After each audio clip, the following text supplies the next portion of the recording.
The means of defense against foreign danger have been always the instruments of tyranny at home.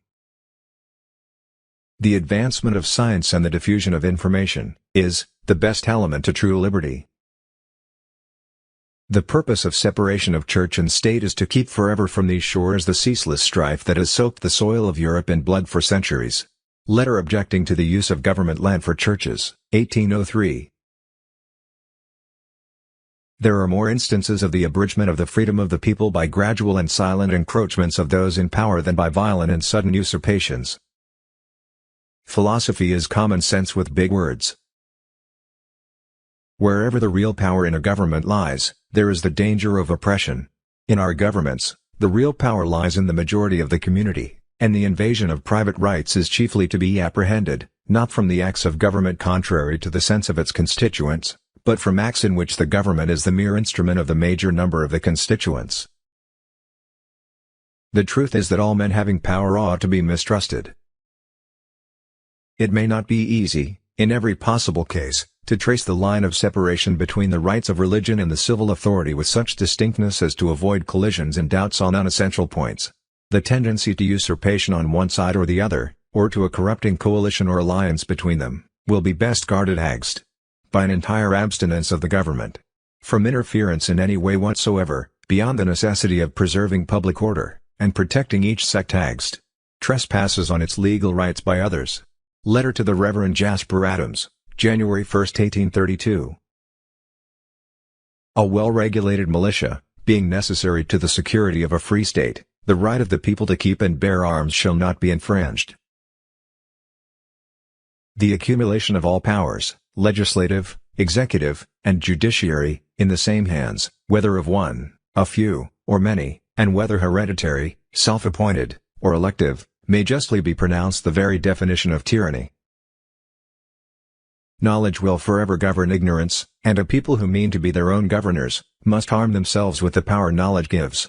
A popular government without popular information or the means of acquiring it, is but a prologue to a farce or a tragedy or perhaps both. It will be of little avail to the people that the laws are made by men of their own choice if the laws be so voluminous that they cannot be read, or so incoherent that they cannot be understood. Americans have the right and advantage of being armed, unlike the citizens of other countries whose governments are afraid to trust the people with arms. I cannot undertake to lay my finger on the article of the Constitution which granted a right to Congress of expending, on objects of benevolence, the money of their constituents. Charity is no part of the legislative duty of the government. The Constitution preserves the advantage of being armed which Americans possess over the people of almost every other nation, where the governments are afraid to trust the people with arms. The means of defense against foreign danger have been always the instruments of tyranny at home. Among the Romans it was a standing maxim to excite a war, whenever a revolt was apprehended. Throughout all Europe, the armies kept up under the pretext of defending, have enslaved the people. Religious bondage shackles and debilitates the mind, and unfits it for every noble enterprise, every expanded prospect. History records that the money changers have used every form of abuse, intrigue, deceit, and violent means possible to maintain their control over governments by controlling money and its issuance. The powers delegated by the proposed Constitution to the federal government are few and defined. Those which are to remain in the state governments are numerous and indefinite. The former will be exercised principally on external objects, as war, peace, negotiation and foreign commerce. The powers reserved to the several states will extend to all the objects which in the ordinary course of affairs, concern the lives and liberties, and properties of the people, and the internal order, improvement and prosperity of the state. Of all the enemies to public liberty, war is, perhaps, the most to be dreaded, because it comprises and develops the germ of every other. War is the parent of armies. From these proceed debts and taxes, and armies, and debts, and taxes are the known instruments for bringing the many under the domination of the few.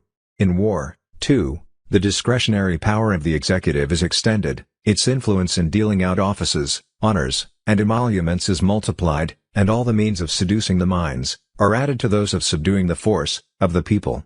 The same malignant aspect in republicanism may be traced in the inequality of fortunes, and the opportunities of fraud, growing out of a state of war, and in the degeneracy of manners and of morals engendered by both.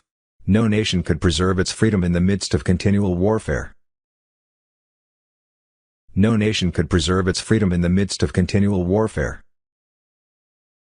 Every new and successful example therefore of a perfect separation between ecclesiastical and civil matters, is of importance. And I have no doubt that every new example, will succeed, as every past one has done, in showing that religion and government will both exist in greater purity, the less they are mixed together. You must first enable the government to control the governed, and in the next place, oblige it to control itself.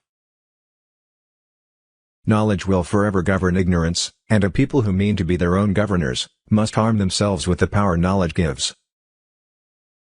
Equal laws protecting equal rights, the best guarantee of loyalty and love of country,